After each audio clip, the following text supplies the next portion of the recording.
welcome back for Puppet Lunch Break.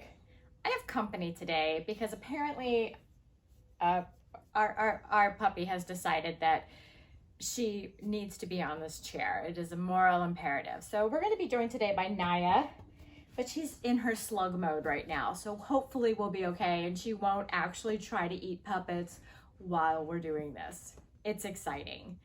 So today I promised you more chickens. Yesterday we had 2 chickens that we used from one of our shows, and they're based on very, very specific breeds of chickens. So this is another chicken from the exact same show. This is the show, by the way, it's called the Little Red Hen, but it's based on the Little Red Hen. And so this is actually the Little Red Hen, and she is based on a breed of chicken called a Millefleur Belgian Ducal. I'm probably completely mispronouncing that. But when I was looking at different kinds of chickens, I decided that I wanted my Little Red Hen to be based on a breed of chicken that kind of looked like, well, like it was red. So I found a chicken that had all this really nice red coloring, and I found all these fabulous, fabulous feathers. But the special thing that I had to do with this particular chicken, because it's the main character, is I needed a stunt double. But first, so this puppet, I have my hands, I operate it the same way that I do the other puppets that I had yesterday.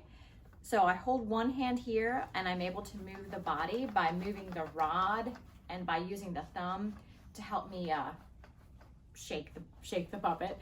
And then I have this rod right here that I hold on to that allows me to move the head up and down and make the head look left and right.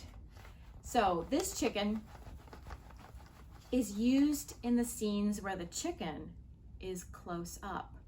But in the story, sometimes there is some action that happens far away into the distance. And for that I have the little mini stunt double. Now, the little mini stunt double is made the same way. I even use the exact same materials. And it can move, and the head can turn left and right and move up and down. But this is used in a smaller part of the stage that is off in the distance, and it's to show some specific actions that are happening, but like they're far away. And yesterday I mentioned a word called perspective. And so oftentimes in puppetry, we can do this thing where we use perspective as a tool. So perspective means like the size, okay, for example, the size of the moon when you're looking at it, and when you're looking at the moon up in the sky and you hold your fingers up, is the moon really that big? No, but it just looks like it's that big because it's far away. So we can use this as a tool in puppetry to give a sense of things being far away in a distance by making them smaller, and things being more close up by being bigger. We also have our fox here, and this fox is a hand puppet, not a rod puppet, but I have a rod puppet stunt double. So we do a scary scene. It's not that scary, but the fox might sort of kidnap the chicken. And so that happens in a scene where everything is far, far away. And so one of the reasons we do that is because we're trying to do something that, especially because some of our shows are for younger audiences, so we didn't want the close-up chickens and the close-up fox and all that kind of possibly somewhat violent activity happening super close up. So we push it in the back so it's a little bit farther away, a little more distant, a little more removed to make it less scary. So we have to think about these kinds of things anytime we're doing a story that might have something that that might be a little bit scary. So this puppet is also made with the same materials as the big fox puppet here, and we're able to move this puppet with the 2 rods that control the body. And if you've been watching before, then you probably remember that one of my favorite materials to use in puppets is slinkies.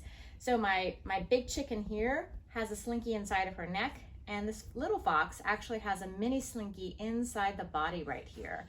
And that slinky holds the shape of the body out instead of having it collapse in. So it keeps it nice and round and very, very flexible and lightweight.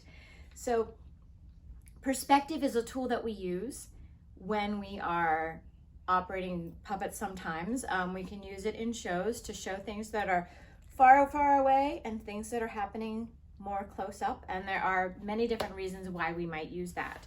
So I hope you've enjoyed meeting some more birds today, as well as some additional characters. I think tomorrow, I don't know about you, but it's Friday, and I was thinking it might be cool to take a trip to Australia. So I think we'll have some puppets that come from stories that come from the land down under, Australia. So we're going to meet some unusual animals tomorrow, and they'll be a surprise. So I'm not going to give away too much more, but just know that I'm going to bring in some puppets tomorrow that are indigenous to Australia. They are very unique animals. Australia has so many amazing animals, some of which are extremely poisonous, but the ones I'll have tomorrow are not. They will be cute and are we getting up now? So, hey. But anyway, I will see you tomorrow with or without the dog. I don't know, we'll have to see. But thank you for coming, joining us today, and have a great rest of your Thursday.